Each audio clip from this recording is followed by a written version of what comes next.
حاضرین محترم، رمضان بالکل آخری مراحل میں داخل ہو چکا ہے۔ آج رمضان کا اختتام ہو جائے گا۔ ایسے موقع پر ہمیں کرنا کیا چاہیے جب رمضان کا آخر چل رہا ہو؟ پہلی بات تو یہ کہ ہماری نظر اس طرف جائے کہ رمضان میں ہم سے جو بھی عبادات ہوئی ہیں، ہم نے روزے رکھے، تراویح پڑھی، زکوٰۃ دی، قرآن کی تلاوت کی، اعتکاف کیا، اس کے علاوہ اور بھی جو اللہ نے ہمیں عبادت کی توفیق عطا فرمائی، اس پر ہمیں اللہ کا شکریہ ادا کرنا چاہیے۔ ہم اللہ کا شکر ادا کریں اور یہ سوچیں کہ اللہ تیرا فضل ہوا، تو نے ہماری مدد کی، تیری توفیق سے ہم نے یہ اعمال کر لیے۔ کوئی یہ نہ سوچے کہ ہم نے یہ کر لیا ہے، ہم نے اپنی ہمت سے یہ کر لیا ہے، اللہ کا فضل ملا تو ہم سے یہ کام ہو گیا، میں نے سارے روزے رکھ لیے۔ یہ بھی نہ سوچیں، اللہ کا فضل ہوا، اللہ رب العالمین نے توفیق عطا فرمائی، ہم سے روزے رکھوائے، ہم نے روزے رکھ لیے۔ زبان سے یہ لفظ بولیں کہ اللہ کا فضل ہو گیا ہے، کرم ہو گیا ہے، اللہ نے سارے روزے رکھنے کی توفیق عطا فرمائی ہے۔ نماز میں پڑھنے کی، تراویح پڑھنے کی، قرآن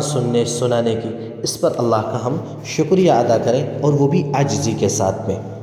اور دوسری بات ظاہر ہے کہ ہم میں سے کوئی شخص رمضان کا حق ادا نہیں کر سکتا ہے اور نہ ہی کیا ہے۔ صحابہ کرام، بزرگان دین جس طریقے سے رمضان کی قدر کرتے تھے، وہ ہم میں سے کسی سے نہیں ہو سکا۔ اس پر ہمیں توبہ اور استغفار کرنی چاہیے، اللہ رب العالمین سے معافی مانگنی چاہیے، ندامت ہو کہ اللہ رمضان کا مہینہ گزر گیا، جیسے مجھے عبادت کرنی چاہیے تھی، جیسے حق تھا وہ حق ادا نہ کر سکا۔ بار بار اللہ رب العالمین سے معافی مانگیں، استغفار کریں، آئندہ کے لیے نیت کر لیں کہ آئندہ بھی مجھے موقع دیا تو زندگی میں اس سے بہتر عمل کروں گا۔ اگر ہم آج ہی نیت کر لیں، ابھی نیت کر لیں گے تو ابھی سے اللہ رب العالمین ہمیں اجر عطا فرمائیں گے کہ اس نے بہتری کی نیت کر لی ہے، اور استغفار بھی کر لیں۔ یاد رکھنا، دیکھو، ہر عمل کے بعد علماء نے لکھا ہے کہ ہر عمل کے بعد قرآن میں بھی اللہ تعالیٰ نے صورت نازل فرمائی ہے کہ جب اللہ تعالیٰ نے رسول صلی اللہ علیہ وسلم سے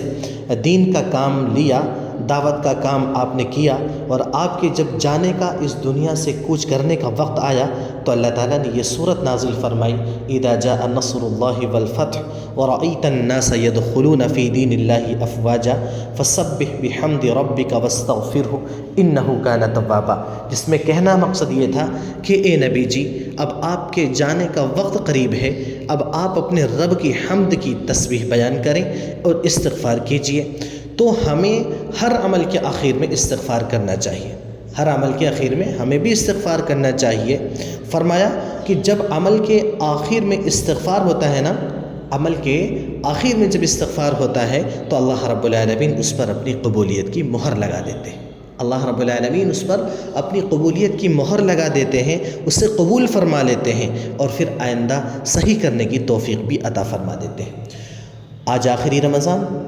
آج کی جو یہ رات ہے جس کو ہم چاند رات بولتے ہیں، اس کو لیلۃ الجائزہ بھی کہا جاتا ہے۔ حدیث پاک میں آتا ہے اذا کانت لیلۃ الفطر، کہ جب چاند کی رات ہوتی ہے یعنی عید الفطر کی رات ہوتی ہے، سمیت تلک اللیلہ لیلۃ الجائزہ، اس رات کا نام انعام کی رات رکھا جاتا ہے۔ لیلۃ الجائزہ یعنی بدلے کی رات ہے۔ یہ رات جس کو ہم چاند رات بولتے ہیں، اسے ہم بڑی غفلت کے ساتھ گزار دیتے ہیں، ویسے ہی گزار دیتے ہیں۔ عشاء کی نماز پڑھیں گے، عشاء کی نماز کے بعد میں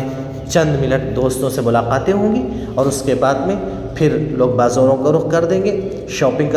کرنے کے لیے نکل جائیں گے۔ حالانکہ یہ رات کون سی ہے؟ یہ بدلے کی رات ہے۔ اس رات میں اللہ کی طرف سے اجر بڑھتا ہے، انعام بڑھتا ہے، مغفرت بانٹی جاتی ہے۔ اس رات میں اللہ کی طرف سے بدلہ دیا جاتا ہے، انعام دیا جاتا ہے۔ تو اس موقع پر بھی ہمیں عمل میں لگنا چاہیے، عبادات میں لگنا چاہیے۔ اس رات کے متعلق بہت ساری حدیثیں ہیں، اللہ کے نبی علیہ الصلاۃ نے جو بیان فرمائی ہیں، مجھے یاد آیا اللہ کے نبی علیہ الصلاۃ نے ارشاد فرمایا، حضرت ابو امامہ رضی اللہ تعالیٰ عنہ فرماتے ہیں، حضور صلی اللہ علیہ وسلم نے ارشاد فرمایا کہ من قام لیلۃ العیدین محتسبا للہ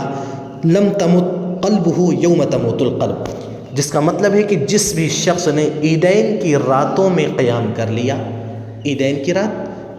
عید میں یہ چاند رات، بقرعید کی چاند رات، ان عیدین کی راتوں میں قیام کر لیا، یعنی چاند رات میں اللہ کی عبادت کر لی اور اللہ کی رضا کے لیے کیا، اس کا دل اس دن مردہ نہیں ہوگا جس دن لوگوں کے دل مردہ ہو جائیں گے، یعنی قیامت کی گھبراہٹ سے اس کا دل محفوظ رہے گا، قیامت کا جو خوف ہوگا وہ اس پر طاری نہیں ہوگا، کیونکہ اس غفلت والی رات میں، یعنی جب لوگ اس کو غفلت سے گزارتے ہیں، یہ انعام والی رات ہے، اس کو غفلت سے گزار دیتے ہیں، اس لیے غفلت کی رات شمار کیا۔ اس رات میں اس نے عبادت کی تھی، تو اللہ رب العالمین قیامت کے دن جب سب گھبراہٹ کے عالم میں ہوں گے، جب سب کے دل پریشان ہوں گے، جب سب پریشان حال ہوں گے، تو اللہ تعالیٰ اس دن اس کے دل کی حفاظت فرمائیں گے۔ اسی طریقے سے رسول اللہ صلی اللہ علیہ وسلم نے ایک موقع پر ارشاد فرمایا، حضرت معاذ بن جبل رضی اللہ تعالیٰ عنہ فرماتے ہیں کہ اللہ کے نبی علیہ الصلاۃ نے ارشاد فرمایا کہ من احیا اللیالی الخمس وجبت لہ الجنہ،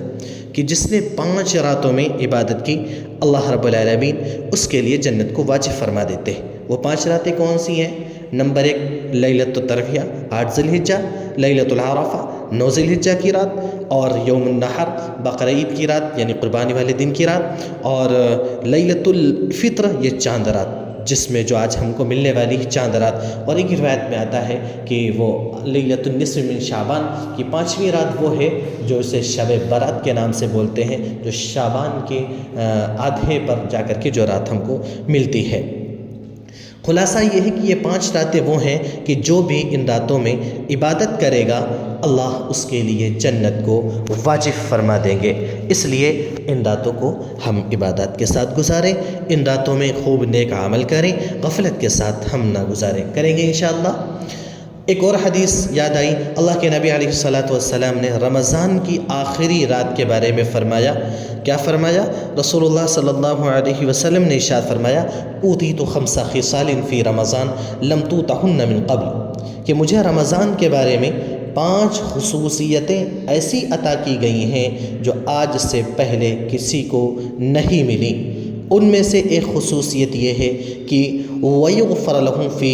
آخِرِ لَيْلَةٍ، کہ جب رمضان کی آخری رات ہوتی ہے، جنہوں نے سارے روزے رکھے ہوتے ہیں، اعمال کیے ہوتے ہیں، فرمایا اللہ رب العالمین ان سب کی مغفرت فرما دیتے ہیں۔ صحابہ نے عرض کیا، یا رسول اللہ احیا لیلۃ القدر؟ فرمایا احیا لیلۃ القدر، اللہ کے نبی کیا یہ لیلۃ القدر کی رات ہوتی ہے؟ تو اللہ کے نبی علیہ السلام نے فرمایا کہ لا، نہیں، اس کا لیلۃ القدر سے تعلق نہیں، یہ رمضان کی آخری رات ہے جسے لیلۃ الجائزہ کہا جاتا ہے۔ وہ عبادات جو آپ نے لیلۃ القدر میں کی ہیں وہ اس کا اجر اپنی جگہ پر ہے۔ فرمایا آپ نے وَلَكِنَّ الْعَامِلَ إِنَّمَا يُوَفَّى أَجْرُهُ إِذَا قَضَى عَمَلُهُ، فرمایا دیکھو اصول ہے، قانون ہے، قاعدہ بھی ہے، طریقہ بھی ہے کہ جب کوئی بھی مزدور اپنا کام پورا کر لے تو اس کی مزدوری پوری اسے عطا کر دی جاتی ہے۔ جب اللہ نے رمضان المبارک کے روزے بندوں پر فرض کیے تھے، بندوں نے وہ سارے روزے رکھ لیے، تو اب اللہ کا حق یہ ہے کہ اللہ ان سب بندوں کی مغفرت فرما دے، اللہ رب العالمین ہم سبھی کی مغفرت فرما دے۔ اسی طریقے سے ایک اور حدیث اللہ کے نبی علیہ السلام نے ارشاد فرمایا، 5 لیال لا ترد فیہن الدعاء، 5 راتیں ایسی ہیں جس میں دعائیں رد نہیں کی جاتی، یعنی اللہ قبول فرما لیتا ہے۔ نمبر 1 لیلۃ الجمعہ، جمعہ کی رات، رمضان کے ساتھ خاص نہیں ہے، جب بھی پورے سال یہ رات آئے گی، یعنی جمعرات کا دن ہوگا، اور جمعے کے دن سے پہلے جو رات آتی ہے وہ شب جمعہ کہلاتی ہے، اس میں بھی دعا رد نہیں ہوتی ہے۔ نمبر 2 اول لیلۃ من رجب،